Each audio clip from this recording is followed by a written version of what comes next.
Welcome back to World History Explored. I'm your host, Adam Zane. 90 miles. That's the distance between Cuba and the United States. 90 miles of ocean that look harmless on a map, but in reality, those waters have carried the weight of empires, fortunes, invasions, superpower fear, and one of the closest calls to nuclear war in human history. Cuba is a small island with a massive story. It has been a Spanish jewel, a sugar fortress, a slave society, a battleground for independence, a playground for tourists and mobsters, a stage for revolution, and a front line of the Cold War. And even today, Cuba's name still sparks arguments, emotions, and political storms far beyond the Caribbean. So how did Cuba become Cuba? How did it transform from indigenous homeland to Spanish colony to revolutionary state? And why does its history still feel unfinished, still echoing, still debated, still alive? Let's rewind the clock and follow the island's story step by step, not just through dates, but through the forces that shaped Cuba into a symbol. Hica before empire, the first Cubans. Long before European ships appeared on the horizon, Cuba belonged to its first peoples. The island was home to indigenous communities, including the Taíno, along with groups often described as Shibane and Guanahatabe. They lived close to rivers and coastlines because water was life for fishing, travel, farming, and connection. The Taíno were not an empty preface to European history. They were farmers and builders. They cultivated cassava and maize, fished in carved canoes, and built villages structured around leadership and community. Their spiritual life centered on sacred beings called zemis, which represented nature, ancestors, and forces beyond the visible world. Trade routes tied Cuba to a wider Caribbean network, linking island societies together long before Europeans drew borders on paper. Cuba, in other words, was not waiting to be discovered. It was already lived in, named, and understood by its own people. Then the Atlantic world shifted, and Cuba's world was about to be swallowed by empire. Columbus and the collapse of a world. In the late 1400s, European expansion surged across the Atlantic like a storm. In 1492, Christopher Columbus arrived in the Caribbean, convinced he had reached the edge of Asia. He explored parts of Cuba's coastline and described an island so green and fertile that it instantly fed Europe's imagination. But the real conquest did not happen in one dramatic landing. It happened through systems. By 1511, Spanish forces under Diego Velázquez de Cuellar began the formal colonization of Cuba. Settlements expanded, administration was imposed. Spain began building a colonial society designed for extraction. And almost immediately, indigenous life began collapsing. Disease struck first, smallpox and influenza moving faster than any army, killing communities before they could understand the danger. Then came forced labor systems like the encomienda, which trapped surviving indigenous people into working for colonists.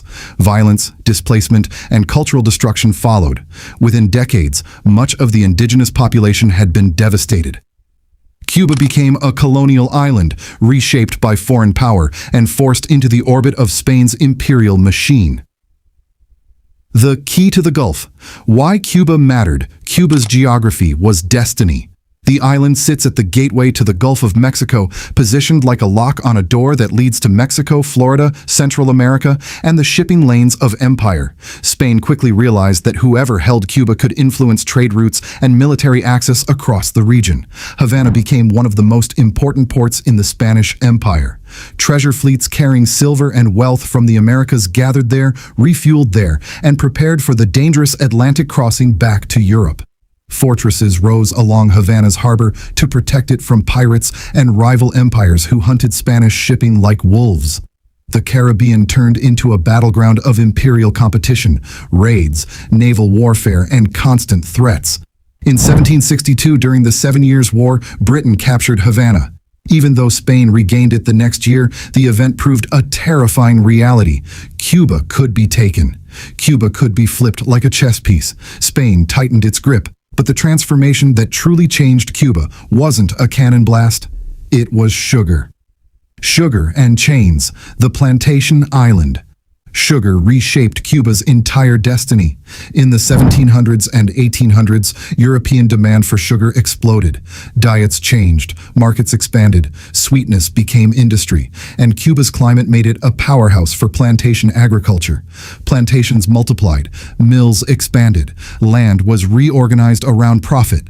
The island was transformed into a machine for producing sugar, and that machine required labor on a massive scale.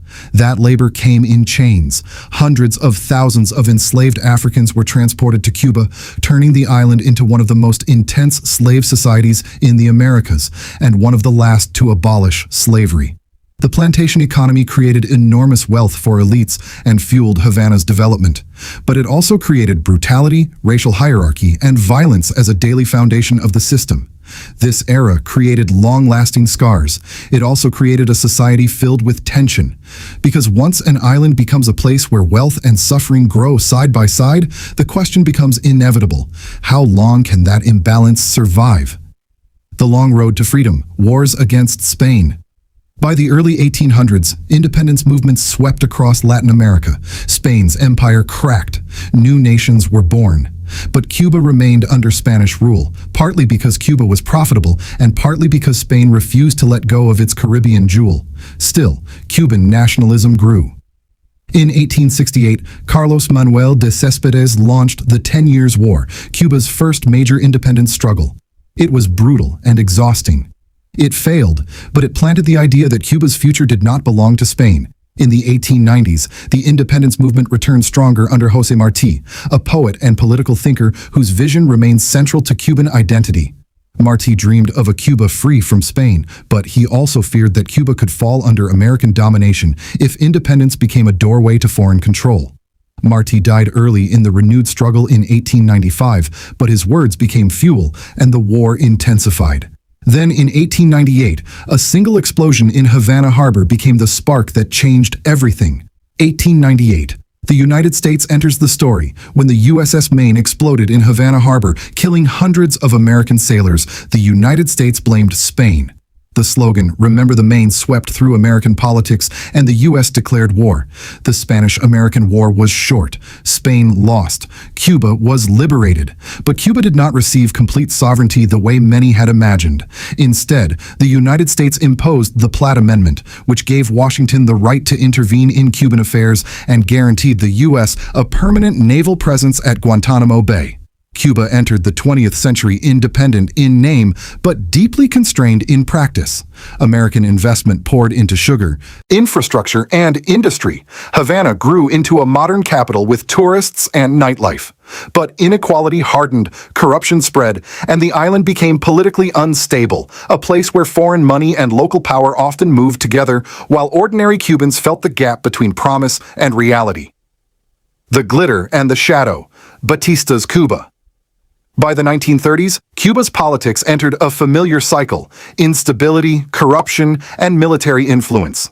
Fulgencio Batista emerged as a dominant figure, first rising through the military and then shaping Cuban politics for decades. Batista eventually seized full power in a 1952 coup. Elections were canceled. Political opponents were targeted. The regime tightened control. To outsiders, Batista's Cuba could look successful. Havana became a major tourist destination.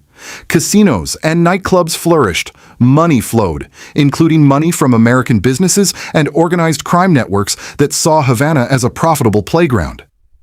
But beyond Havana's bright lights, the countryside told a different story.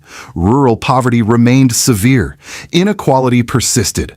Political repression grew harsher. Cuba felt divided, a glamorous capital for outsiders and elites, and a struggling nation for many ordinary citizens. That division created the spark for something explosive. Fidel Castro. The spark becomes a fire. In 1953, a young lawyer named Fidel Castro launched an attack on the Moncada barracks in Santiago de Cuba. The assault failed and Castro was captured, but the failure didn't end his movement. It launched his legend. At his trial, Castro delivered a speech that framed Batista as a tyrant and inequality as a national wound. He ended with a line that would become historic: "History will absolve me." He was imprisoned, later released and exiled. In Mexico, Castro regrouped. He gathered revolutionaries. He met Ernesto Che Guevara, an Argentine who believed revolution was the cure for injustice across Latin America. In 1956, Castro returned to Cuba aboard the yacht Granma with 82 men. Most were killed soon after landing, but a small group escaped into the Sierra Maestra Mountains, and from there, the revolution reorganized itself into guerrilla warfare. 1959. The revolution wins. Over 2 years, Castro's rebels grew into a movement. They gained support from peasants, students, and anti-Batista networks in cities. Batista's military weakened, corroded by corruption and declining morale. By late 1958, the regime was collapsing. On January 1, 1959, Batista fled Cuba. Castro entered Havana victorious. For many Cubans, this felt like liberation, the end of dictatorship and foreign influence, the beginning of national dignity. For others, it felt like uncertainty, fear, and a question mark hanging over the future. And for the United States, it looked like a dangerous shift, because the Cold War was already dividing the world into opposing camps, and Cuba sat right next to America's shoreline. The revolution had won, but what came next would shake the world.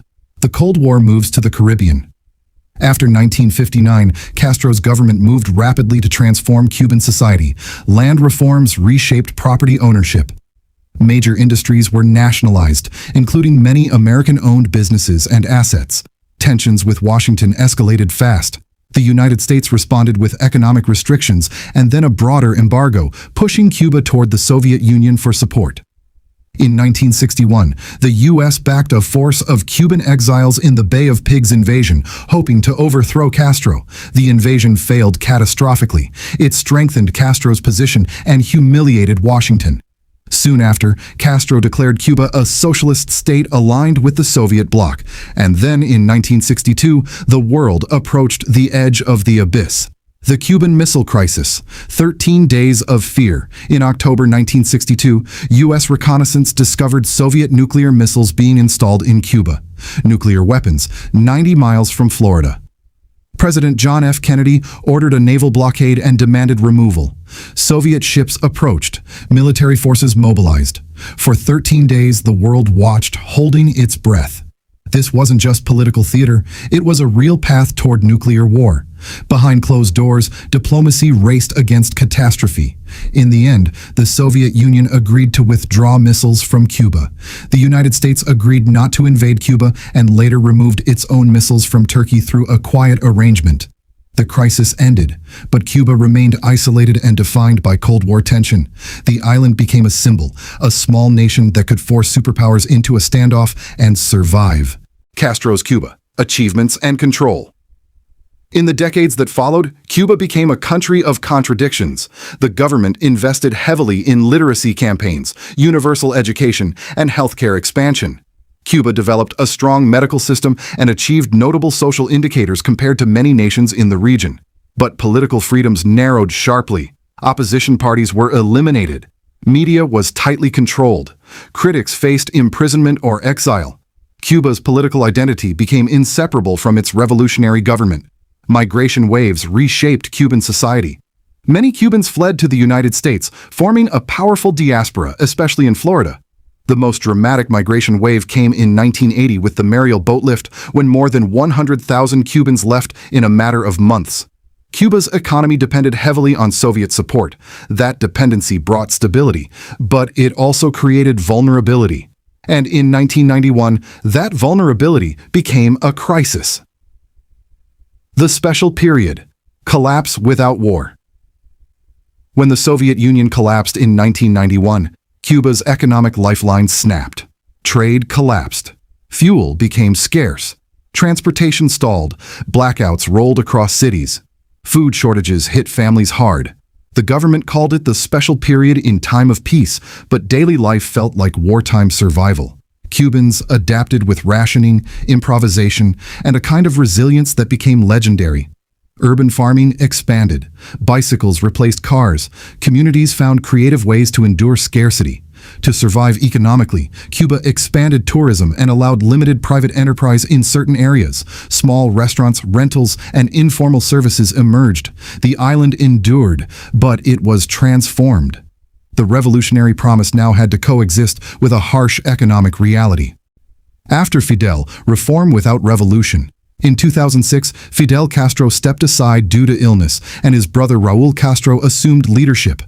Raúl introduced cautious reforms, expanding small private businesses, easing certain restrictions, and adjusting parts of the economy. A historic thaw occurred in the mid-2000s when Cuba and the United States restored diplomatic relations and reopened embassies. For a moment, it felt like a door opening after decades of hostility. Tourism and contact increased, and many people wondered if a new era was beginning. But Cuba's situation remained complex. The U.S. embargo remained, reforms moved carefully, and global politics shifted again. The island continued balancing economic necessity with political control, and the question of Cuba's future remained open. Cuba today. A story still unfinished. Cuba today is not a frozen museum piece.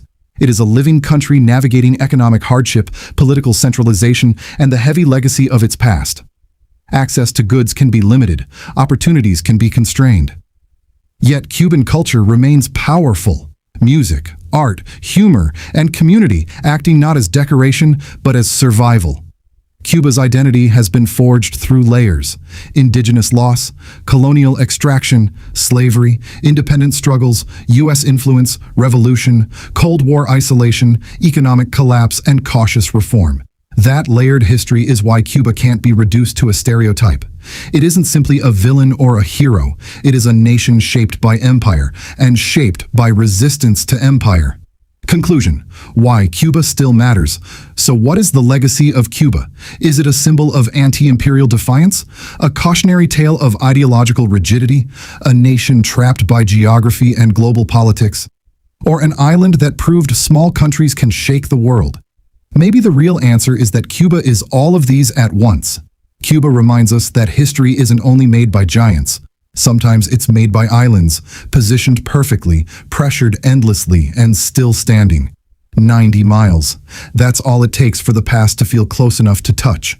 If you enjoyed this deep dive into the history of Cuba, make sure to like, share, and subscribe to World History Explored. Drop your thoughts in the comments. Which chapter of Cuba's story hits you hardest? The Revolution, the Missile Crisis, or the Special Period? Until next time, I'm Adam Zane. And remember, every coastline has a story, and Cuba's story is still being written.